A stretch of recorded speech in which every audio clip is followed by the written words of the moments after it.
Stocks are plunging. Experts say a recession is coming. Can Biden shift the blame to the GOP?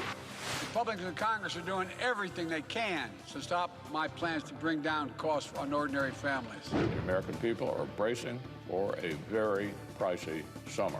And they know exactly who to blame. Inside Politics, the biggest stories sourced by the best reporters. Now.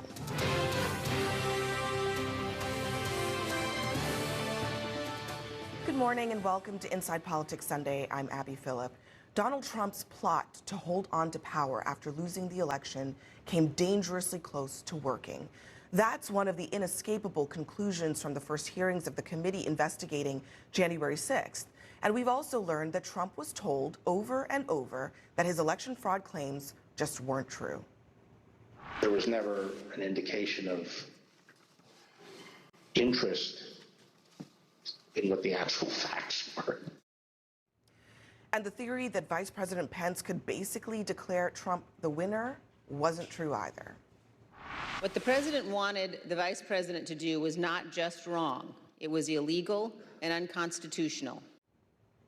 And Trump was told that too, but he pushed Pence anyway. And after a violent mob broke into the Capitol looking for Pence, Trump egged them on with a tweet. Mike Pence made it clear that he wouldn't give in to Donald Trump's scheme. Donald Trump turned the mob on him. Nothing but a traitor, and he deserves to burn with the rest of them. Mike Pence has betrayed the United States of America! Approximately 40 feet. That's all there was. 40 feet between the vice president and the mob. Make no mistake about the fact that the vice president's life was in danger. After all of this, Trump is unremorseful and undeterred from continuing to spread election lies and from attacking his former vice president. Mike Pence had a chance to be great. He had a chance to be, frankly, historic. But Mike did not have the courage to act. As to what happened on January 6th, it was a simple protest. It got out of hand. And joining me now with their reporting and insights, Jonathan Martin of the New York Times, CNN's Audie Cornish, CNN's Melanie Zanona, and CNN legal analyst Carrie Cordero. Trump is no stranger to persisting with lies even after they've been strongly debunked. But in some ways, it seems that on this particular issue, he's actually kind of emboldened. Yeah, he's, instead of sort of walking away further from the actions of January 6th, he's sort of embracing what happened that day even further, and he's obviously trying to create his alternative history as to what happened that day, which would probably be sort of contradicting the advice of every consultant who's talked to him, but he's never really cared about that. And look, I think he's got to sort of reestablish what happened that day to suit his purposes for the future. But it does create challenges within his party. His party is mostly focused on Joe Biden and the here and now of inflation and the challenges in the economy in the future. And Donald Trump is mostly fixated on yesterday, and especially the election of 2020. At some point, those two things are going to come into tension. Trump's focused on yesterday, and his party's focused on When tomorrow. you say the party, you're talking about party leadership, because, I mean, I think there's an argument to be made that both.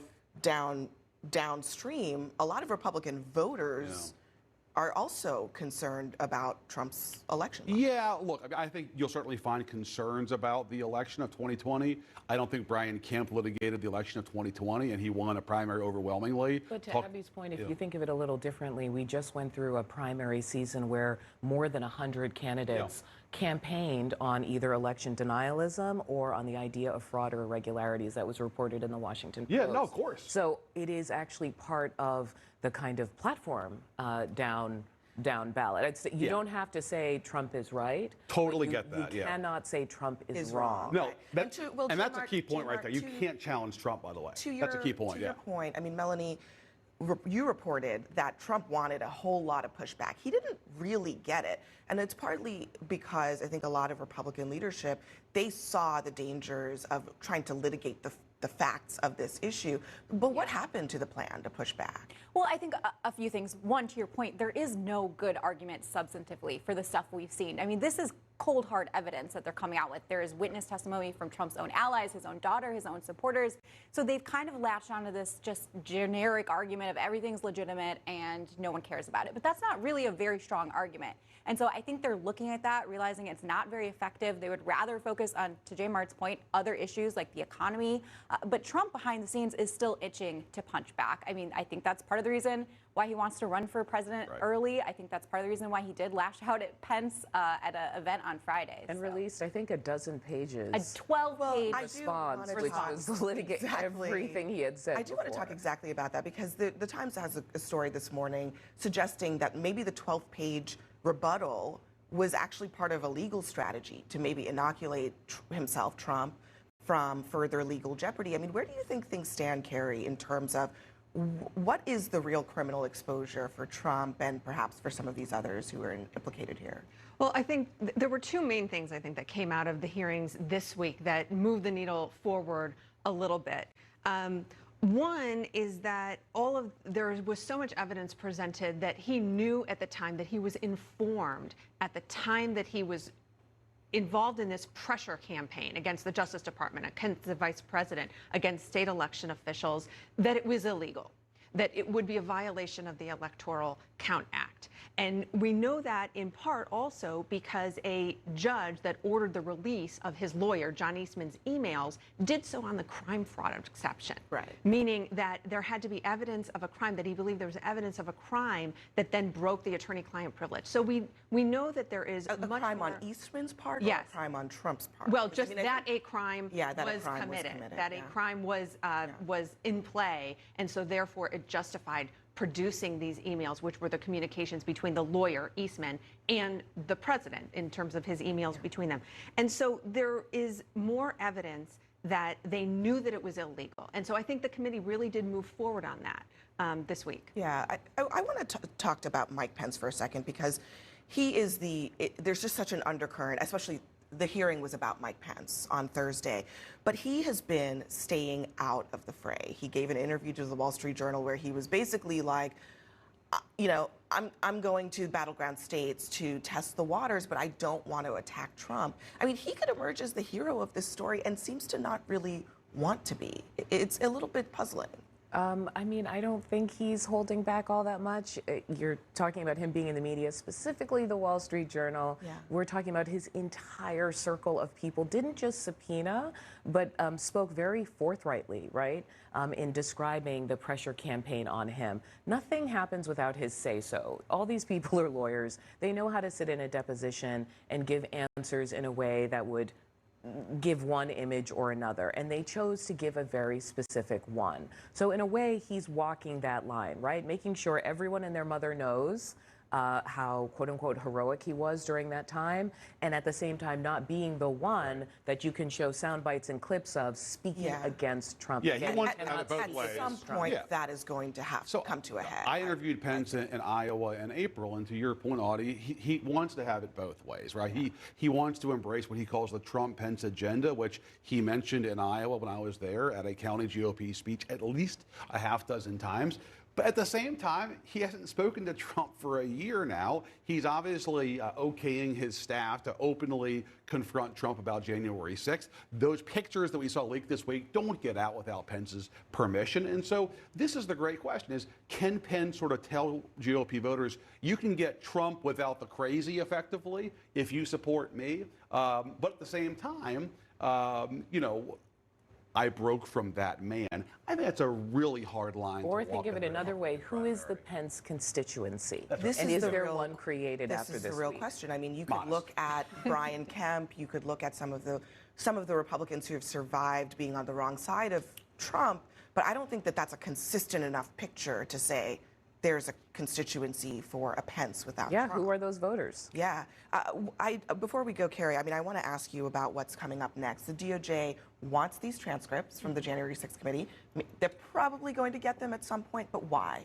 What's coming up next, and how do they play into some of these prosecutions that are underway, and maybe the ones that that I have some questions. I mean, where is the prosecution of John Eastman, for example? Sure. So we know that the Justice Department is conducting its own massive investigation, and that's including the people who attacked the Capitol. That now has moved into the people who, the Oath Keepers and the other far-right groups that are charged with seditious conspiracy.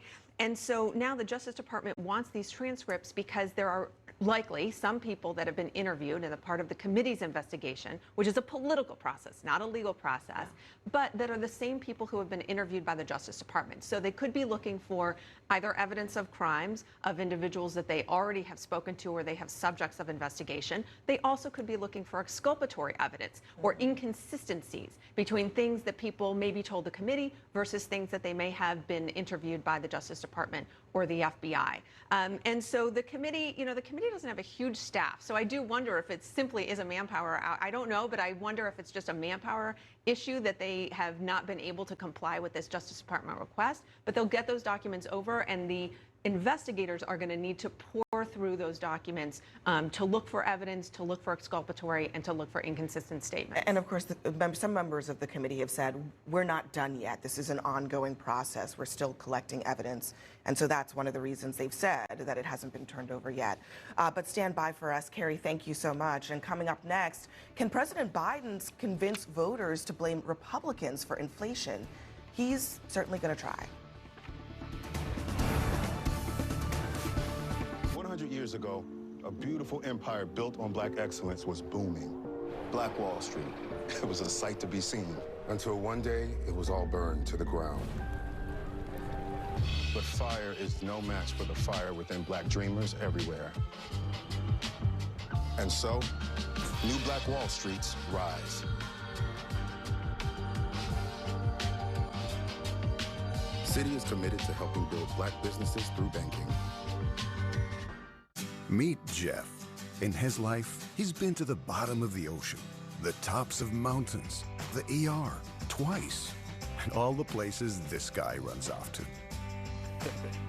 Like Jeff's. They're doing everything they can to stop my plans to bring down costs on ordinary families.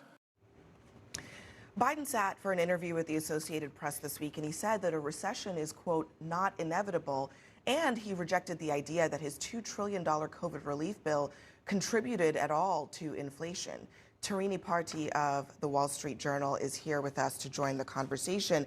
Tarini, Biden has been telegraphing this for a while. He's blaming Republicans, blaming Putin, but is it working?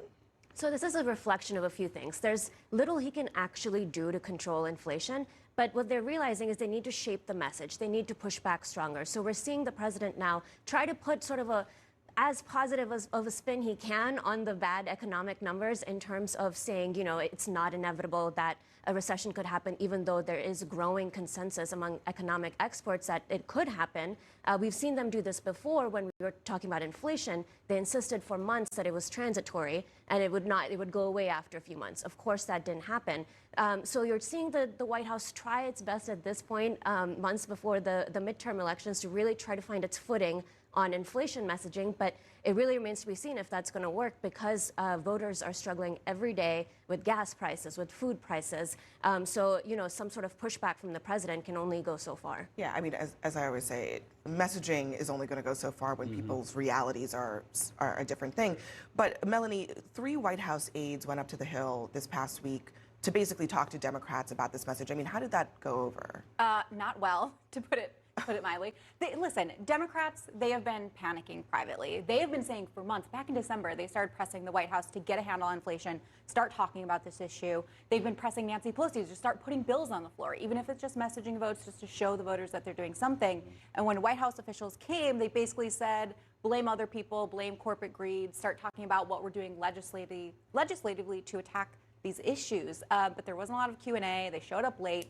So Democrats do not feel like they're going back to their districts armed with the necessary talking points and messaging. Never good to show up late to a meeting like that. I mean, it's on brand a bit. But yeah, I do want to just for our audience at home, just explain when we talk about what the Fed is doing on inflation, what it actually means for people.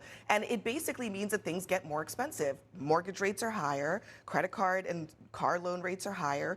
It's harder for small businesses to borrow. Stocks tend to fall. There was a story just yesterday about cooling demand, perhaps, for not just goods, but also services. And that sounds like a bad thing, but it actually is kind of what they want to happen. Right, because we're not talking about the fact that people are still shopping. Yeah. Their gas is high, the groceries are high, but there is a good degree of demand going on, and that's playing into It's this. too much demand. Yeah. But the interesting thing is that things are going to get more expensive. Things are going to be out of reach. Home buying, for example. How is that going to play as we go into a midterm cycle where the goal is to taper inflation, but it might mean more pain for voters? Yeah, the triple whammy of high inflation, high interest rates, is and then a lower 401k for a lot of Americans. People feel like they're losing their money. Yeah, who are near retirees or are retirees.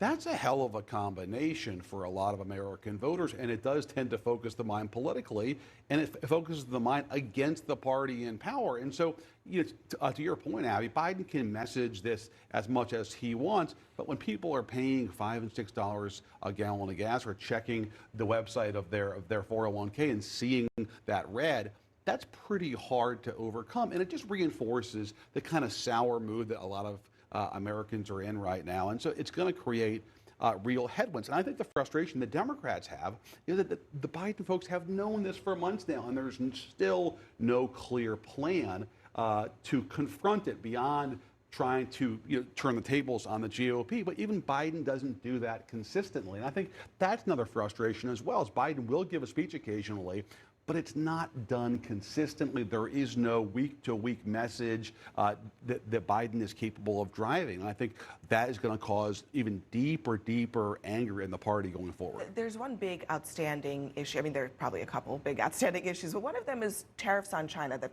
Trump put into place, and that many economists say you should lift because A, they don't work, and B, they could help with inflation. But Biden is taking the slow road and making a decision about this. He is. He calls himself, the most pro-union president ever. So we're seeing businesses and labor on the opposite sides of this decision. So that's factoring into his decision making. My colleagues at the Wall Street Journal have a great story this weekend on how Biden's decision-making process is frustrating a lot of Democrats because he's so slow in figuring these things out. Not just tariffs, but also student loans. He's been sort of slow walking that.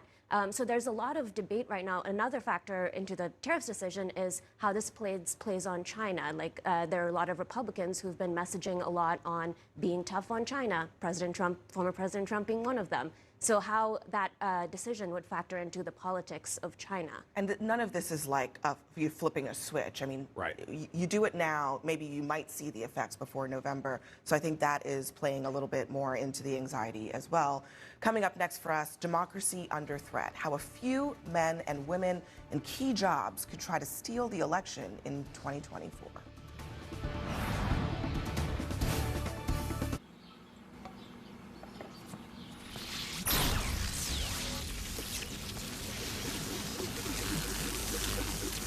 Danger to American democracy.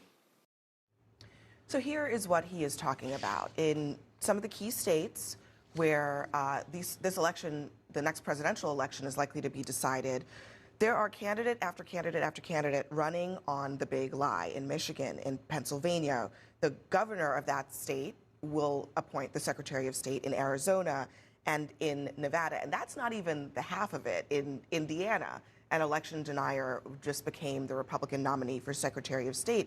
So the people who could be running elections are going to be the same people buying into this debunked lie. Right, and that is a scary thought, especially when you think of it in terms of democracy. What the Select Committee has tried to do is not just show what happened on January 6th, but also emphasize the threat to democracy still exists. And you look around at what's happening, and as we were saying earlier, some of this has become a key primary strategy in Republican nominations.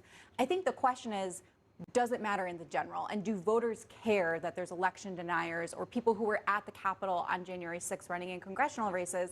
Democrats are betting that it will matter. In fact, they have been propping up some candidates on the far right, thinking that they'll have a better shot of beating them. But I think that's a really risky strategy, especially in a potential red wave year. I mean, there could be election deniers that end up in these positions. To your point about whether the voters care, I mean, obviously, many voters don't care, Democratic voters and a lot of Republican voters, but the base of the Republican Party, here's where they are. Take a listen to this.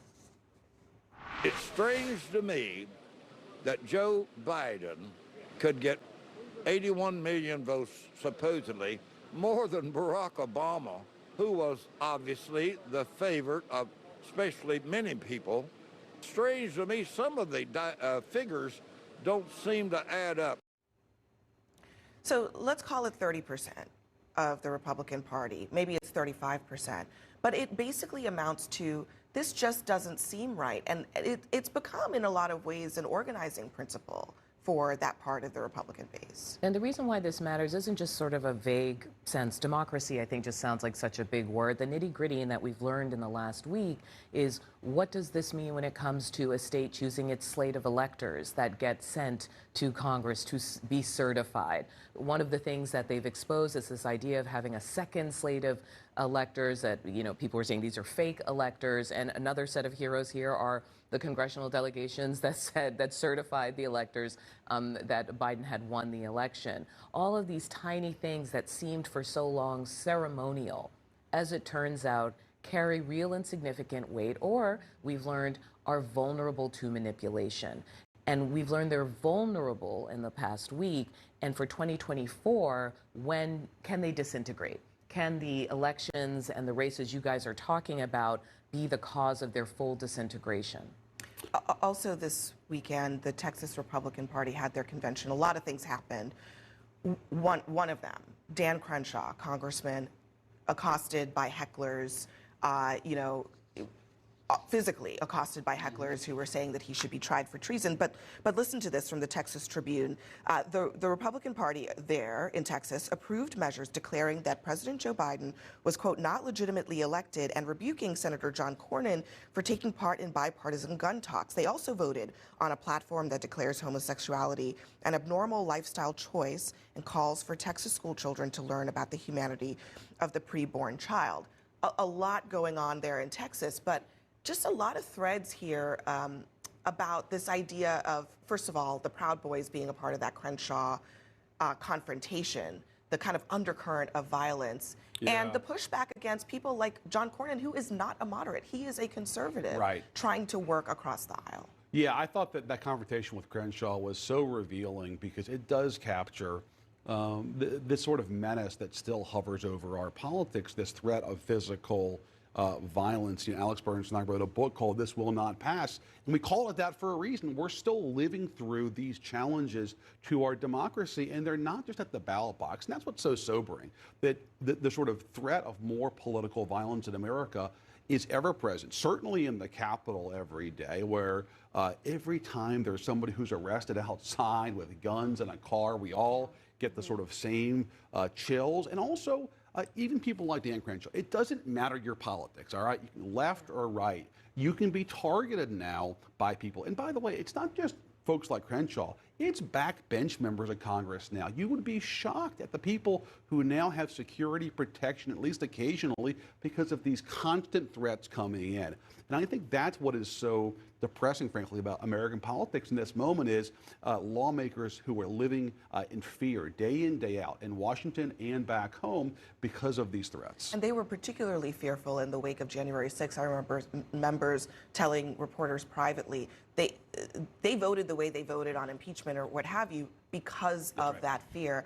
This has also it's not just the executive branch, it's not just the states, the Supreme Court now entangled in all of this via Ginny Thomas. Now, we don't know what that is, what we are going to learn about the facts of that, but it has brought the court into this really toxic political brew. It has, and I think the irony of all of this is that Clarence Thomas, Justice Thomas, just a few months ago was the one talking about how he thinks institutions in this country are being eroded, trust in institutions, how he thinks the Supreme Court is being too politicized. So I think just sort of the connection to, via Ginny Thomas to Justice Thomas here is interesting to see what the committee comes up, because he's the one who's been so public in talking about threats to democracy and eroding of public trust. I mean, this summer will be such a tough summer for the Supreme Court.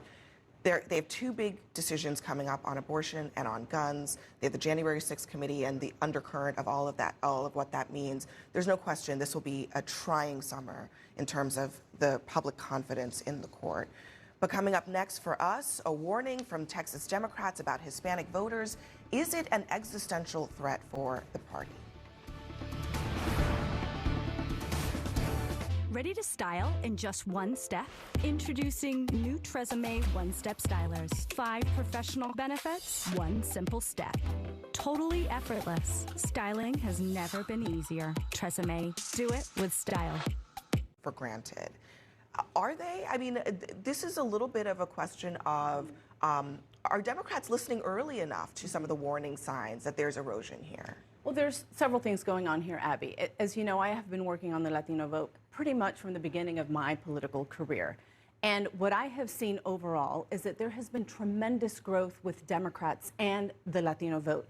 In 2004, with George W. Bush, we had a margin with Latinos of 700,000 votes. In 2020, it was a margin of 5.5 million. So our focus on Latino votes has been enormous growth for us. Now, I've also said about at the presidential level. I'm talking about nationally and in general. Trump did better by 8 points with Latinos than did better depending on depending on where you look. From 2016 to 2020 by 8 points. He did better in some places. He did better in Miami-Dade. He did better in the Rio Grande Valley.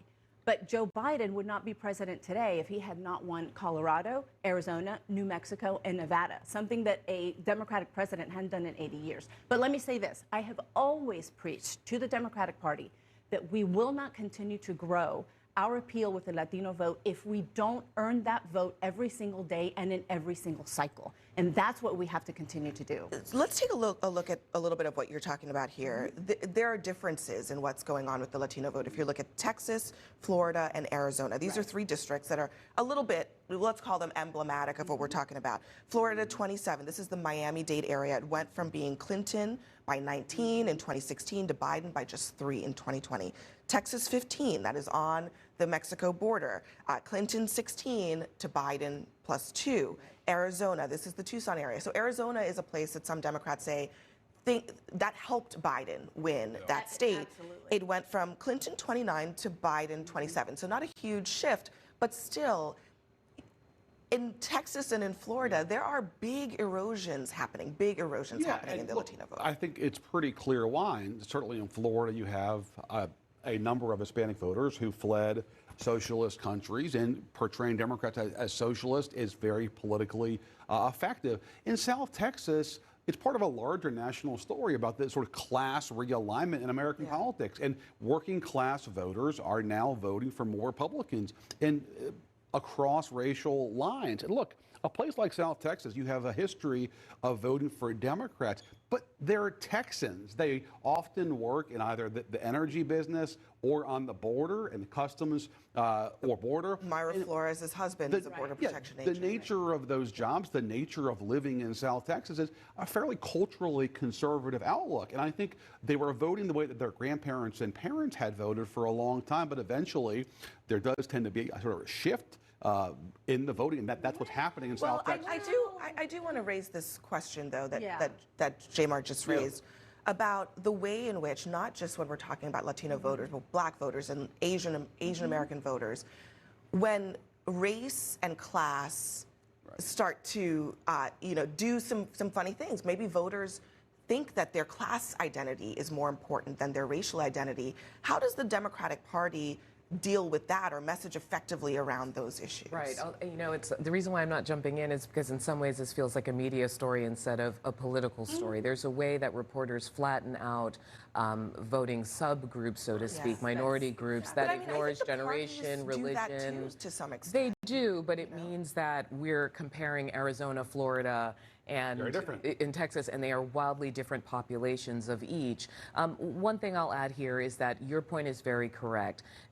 When it comes to identity politics, we all have a quote-unquote hierarchy of our identities, right? Are you a mom first? Are you the wife of a Border Patrol agent first? Are you Latino first? Are you Latinx first? These things are also signifiers to political parties to say, like, wait a second, you can't just go from one state to another thinking one message is going to work. And I think Democrats have really suffered for a long time thinking that immigration was somehow the most important issue to this voting group. And I just don't think that's the case. And the voter group is so complicated. And Maria, I'll let you have the final word here. It's not. It's the economy. And so this district, I don't think you can take what happened in this district and put it sort of as a big lesson. This district, Republicans outspent the Democrat by 20.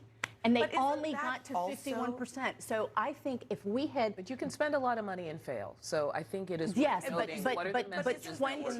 20 to 1, and they only got out 7% of the vote. And I guarantee you, yes, is it a lesson? Yes. And all of the Democratic committees and Vicente Gonzalez are going to do everything they can to now compete in this. And I am completely confident he will win it. It's now a plus 15 Democratic district. The investment is a big question, too. I mean, I think what you're hearing from some of these battleground members, the Latino battleground members, is where is the investment, and will it be at the level that they think they need to make it to counter a real Republican this investment? happened in Wisconsin and Minnesota with Rust Belt voters at the time. Those staffers and workers there in those places said, why aren't you investing? As a Latina, I never think it's enough, but they need to continue to do more, and I think they will. A great conversation. We have to leave it there. Thank you, Maria Cardona, for joining us for that. Thank you. And coming up next for us, he's been hinting at it for months, but is Donald Trump ready to announce a 2024 bid this year?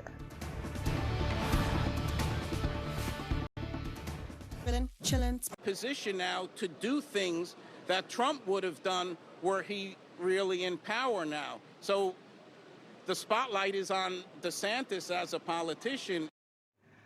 I find that to be so telling because it's almost like the split mind of the Trump-based voter right now. They like Trump, but they really kind of like DeSantis too.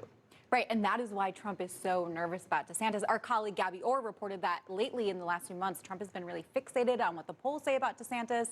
DeSantis has been building a massive war chest. You know, he's up for re-election too, but that is putting Trump on notice. And so one of the benefits perhaps to Trump actually announcing early would be to actually freeze the field, because we have not seen that happen actually. Even the threat of him running has not been enough to put someone like DeSantis in a corner, or Pence, or some of these other candidates. We won't know if he feels someone is a threat, of course, until they get maybe a cruel, vulgar nickname. I mean, I think that's... Sure, yeah. I mean, I think that would be the tell. And I think the combination of losing some of these primaries where he spent capital and the, indictment, whether political or otherwise, from these 1-6 hearings is accelerating his thinking too, Abby, because he obviously wants to change the conversation. And how do you do that if you're Donald Trump? Well, you either formally enter the presidential race or you say that you're going to. That will certainly change the conversation directly. And also, it would freeze the field. Doesn't necessarily mean he's going to follow through with it, but I think even the sort of talk about his intention to do so could turn the page. Although, can I just say, he didn't lose those primaries, right? Just because he endorsed those people, it doesn't mean his power is off. We saw this with Barack Obama, right? You ain't Barack. And I think there's a couple of people who found out they are not Trump. And primaries where he that's fair, but I'm just saying that's not necessarily reflective of how he would perform. That's probably, that's right. I do want to go... The perception, though, I think, in his mind, he knows that it has stung him, which is why he's trying to find victories now.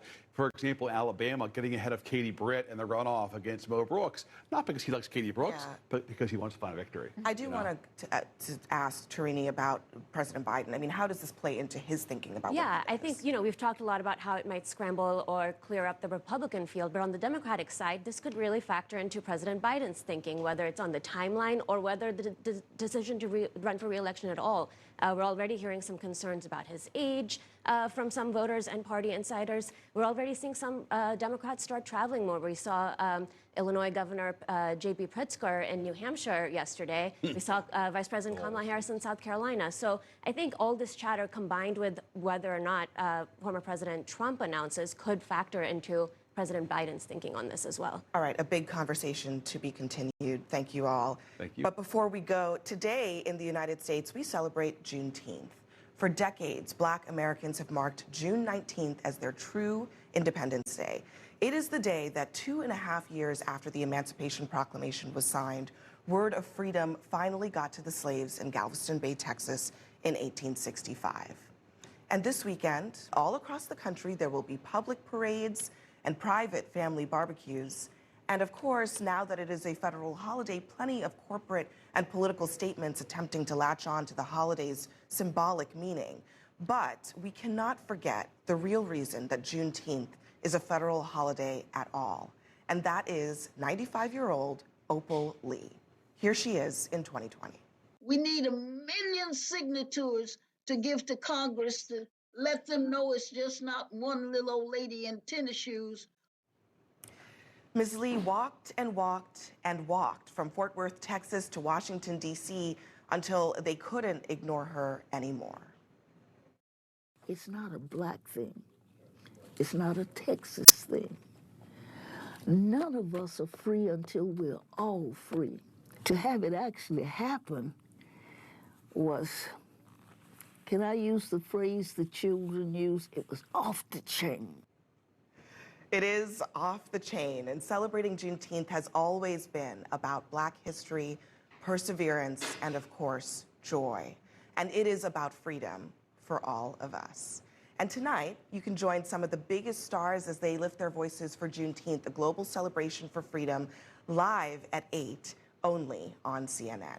And finally, I want to take a moment to thank our executive producer, Tasha Diakitis, whose last day at CNN was on Friday. I personally want to thank Tasha for her guidance and support, especially in this last year as I've taken over this show. And we will, of course, miss her so much on IP Sunday and wish her the absolute best. And to you at home, a happy Father's Day to all the dads out there.